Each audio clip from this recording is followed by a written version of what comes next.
Trop de femmes ne comprennent pas que leur gros problème, c'est que quand un homme revient après un silence radio, il ne va pas accepter que tu le fasses galérer. Il revient, dans sa tête, il vient juste récupérer ce qui lui appartient. Et le problème d'énormément de femmes, c'est que face à cette situation, elles ne savent pas comment réagir. Une part d'elles a envie de faire galérer cet homme, en sachant très bien qu'il ne va pas du tout accepter ça. Et une deuxième part d'elles a envie de se satisfaire du fait qu'il revienne. Elle a envie de se servir du fait qu'il a fait un effort pour aller vers elle, pour discuter avec lui, pour essayer de mettre les points sur les i. Sauf que cet homme-là, il voit clair dans ton jeu. Il voit clair dans ton jeu, et il est encore plus malin que toi dans ce jeu. Il a un coup d'avance sur toi. Et ce coup d'avance, tu vas tomber dans son piège. Tu fais un silence radio avec lui, tu arrêtes de lui parler, ou plutôt tu boudes dans ton coin. Dans un premier temps, il se dit que tu vas finir par craquer, et puis il voit que tu craques pas. Alors quelques semaines après, il revient. Il t'envoie un message, il casse le silence radio. Et à ce moment-là, qu'est-ce que tu fais? Tu sais qu'au fond de toi, il n'est pas encore devenu humble. Tu sais qu'au fond de toi, il regrette pas vraiment son acte. Tu sais qu'au fond, il n'a pas vraiment changé. Il va se montrer parfait avec toi, mais tu es face à un dilemme. Est-ce que tu le fais galérer? Est-ce que tu lui montres que ce ne sera pas facile? Ou est-ce que tu acceptes de passer des bons moments avec lui? Tu acceptes de te laisser emballer par le fait qu'il est prêt à te dire certaines choses, par le fait qu'il est prêt à faire certains efforts, en espérant que ces efforts, ces petits efforts qu'il fait, vont persister sur la durée, en sachant très bien que ça va pas être le cas, mais tu t'accroches à cet espoir.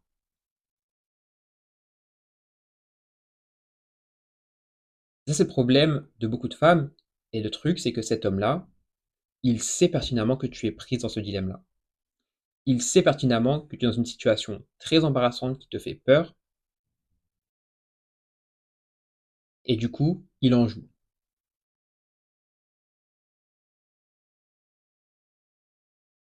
Actuellement, tu es dans une situation qui est embarrassante.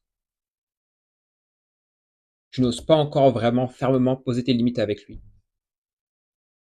Tu n'oses pas vraiment le faire galérer. Tu n'oses pas annuler les rendez-vous.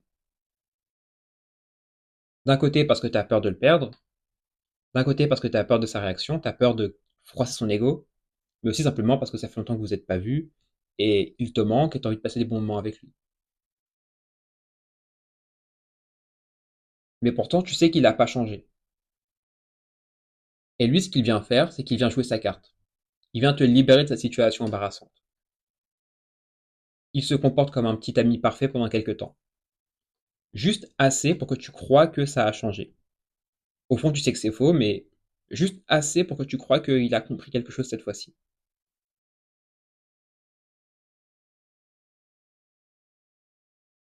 La meilleure manière de vraiment faire changer un homme, c'est de comprendre la différence entre un faux silence radio et un vrai silence radio. Un vrai silence radio, ça n'a absolument rien à voir avec ce que tu viens de faire. Là, c'est pas toi qui étais silencieuse avec lui, c'est lui qui était silencieux avec toi. Il faisait sa vie tranquillement, il pensait à ses amis, il pensait à sa PlayStation, il pensait à ses affaires, pendant que toi, tu boudais dans ton coin. Et à un moment donné, il en a eu marre, à un moment donné, il a eu envie de te revoir, et il est venu récupérer ce qui lui appartenait. Il t'a envoyé un message. T'as fait la fille froide au début, il a forcé un peu, et il t'a récupéré. Encore une fois, c'est pas toi qui as été silencieuse avec lui, c'est lui qui a été silencieux avec toi. Et du coup, c'est lui qui a fait un silence radio avec toi et pas l'inverse. Un vrai silence radio, c'est pas de devenir silencieuse avec un homme pour lui faire peur et pour qu'il revienne et pour qu'il et pour que tu sois dans ce fuis-moi je te suis-moi je te fuis, qui est puéril et qui ne mène à rien. Un vrai silence radio, c'est quand tu as bien réfléchi, tu as bien communiqué avec lui, ou en tout cas tu as essayé, tu as vu qu'il n'était pas prêt à changer, tu as vu qu'il te prenait pour acquise, tu as vu que malgré le fait que tu lui exprimais ton ressenti en long, en large et en travers, il n'en avait rien à faire. Et du coup, ta conclusion, ça a été de lui dire clairement, écoute, ça ne marche pas en l'état, j'arrête, fin de relation. Pas pour le faire paniquer, pas pour qu'il éprouve du manque, pas pour que sa fierté se réveille ou je sais pas quoi, juste parce qu'il n'est pas assez bien pour toi actuellement et que tu sais que tu vas souffrir avec lui. Et quand un homme comprend que tu en as marre de lui profondément, quand un homme comprend que tu es déçu par lui, quand un homme comprend que tu as décidé que tu méritais mieux qu'un homme comme ça, là, à ce moment-là, un homme recommence à devenir humble. Avant, il se prenait pour un prince, il se prenait pour un roi. Il était sur un piédestal dans la relation. Et maintenant, c'est le prince, c'est le roi de plus rien, à part de sa propre solitude, à part de sa propre stupidité.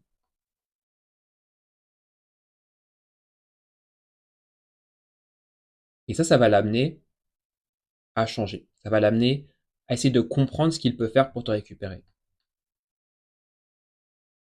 Et ça ne va venir que du moment où il essaie de te récupérer et où il se mange un stop.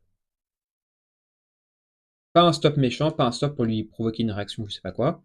Juste un stop où tu lui fais comprendre que ça sert à rien. On en a déjà parlé 1000 fois. Je t'ai déjà dit mes standards, je t'ai déjà dit mes limites. Donc ça sert à rien de réessayer dans une configuration où je t'ai dit que je souffrais. Et quand il va essayer de négocier avec toi, quand il va essayer de t'avoir par les sentiments, par les mots d'amour, par la peur, par les menaces de te quitter, tu vas mettre un trait définitif malgré l'attachement que tu as pour lui.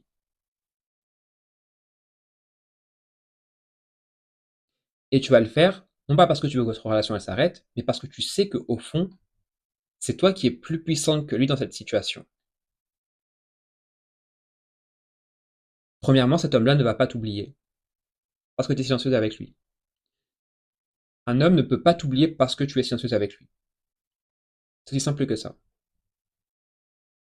Il aura toujours au fond de lui ce sentiment de, de quelque chose qui ne s'est pas encore accompli, de quelque chose qui n'est pas terminé. Le seul moment où un homme oublie une femme, c'est quand il a fini, entre guillemets, de consommer la relation avec elle. Quand il t'a acquis, quand il voit que tu es prête à tout pour lui, quand il voit que tu le mets sur un piédestal, et qu'il est tellement dans une position de force où son ego est gonflé, que maintenant, ça y est, il a eu ce qu'il voulait, et il peut aller vers une autre femme, pour en conquérir une autre. C'est à ce moment-là que cet homme-là, il t'oublie. Si un homme essaie de te conquérir, s'il essaie de faire le plus malin avec toi, et que tu essaies de lui mettre un stop ferme, il va pas t'oublier. Crois-moi. Au contraire, il ne va jamais t'oublier. Tu vas le hanter jusqu'à la fin de ses jours. Si tu le recroises 5 ans, 10 ans plus tard, alors que vous avez tous les deux construit une famille ou je sais pas quoi, au fond de lui, son ego voudra encore voir si il compte pour toi. Et c'est pour cette raison que tu es dans une position de force. Oui, sur le court terme, c'est toi qui souffres. Et quand je dis sur le court terme, les 2 premières semaines, tu vas souffrir. Mais après ces 2 premières semaines, tu entres dans une deuxième phase. Une phase où tu commences à être en paix et où lui, petit à petit, commence justement à se sentir con et stupide.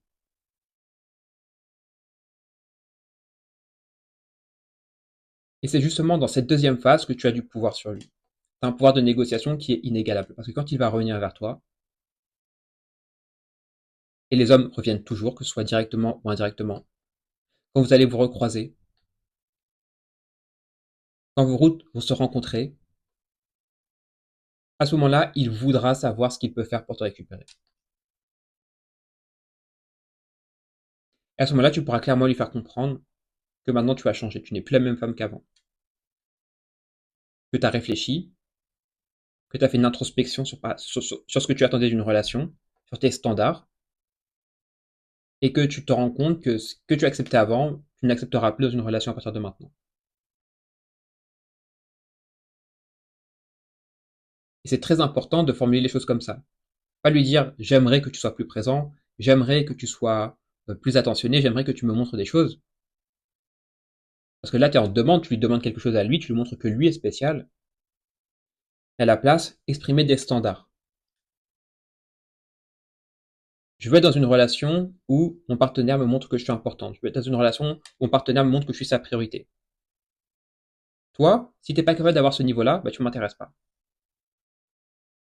Là, son ego, il est pas gonflé, au contraire, il est défié. Il se rend compte qu'il est petit, il se rend compte qu'il est pas spécial, il se rend compte que tu as des standards, des besoins, et que s'il veut t'avoir, il va devoir passer par là, par le fait de les respecter. Si un enfant se comporte comme un enfant gâté avec toi, c'est parce qu'il sait qu'il peut passer au-delà des standards. Il sait qu'il n'est pas au niveau, mais que tu acceptes quand même.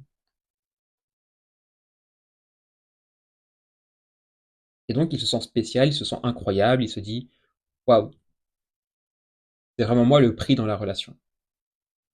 Alors que si tu as des standards clairs, fixes, rigides, tu les exprimes clairement, et qu'à la seconde où il est plus à ce niveau-là, tu le bloques, en tout cas tu bloques les accès,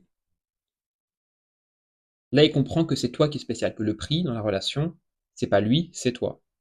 C'est toi qui as des règles.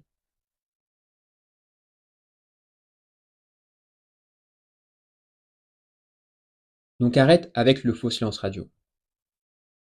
Arrête de bouder dans ton coin pendant qu'un homme vit sa vie, et arrête de ne pas oser poser tes standards avec lui. Réalise que c'est toi qui as le pouvoir, parce qu'il ne t'oubliera jamais, même dans 5 ans, même dans 10 ans. Alors c'est pas dans un mois qu'il va t'oublier. Dans un mois, il sera en plein en train de regretter. Et c'est à ce moment-là que tu auras un pouvoir de négociation qui est hors du commun sur lui.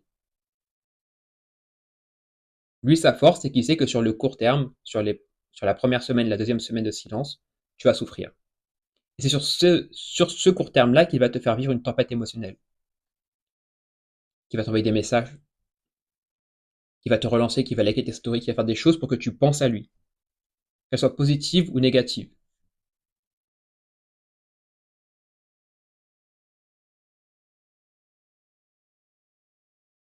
Et à la seconde où tu acceptes de passer au-delà de cette étape, que tu acceptes de passer un mois sans le voir, 2 mois sans le voir, et que tu arrives à retrouver ta paix, là, il perd tout le pouvoir qu'il a sur toi.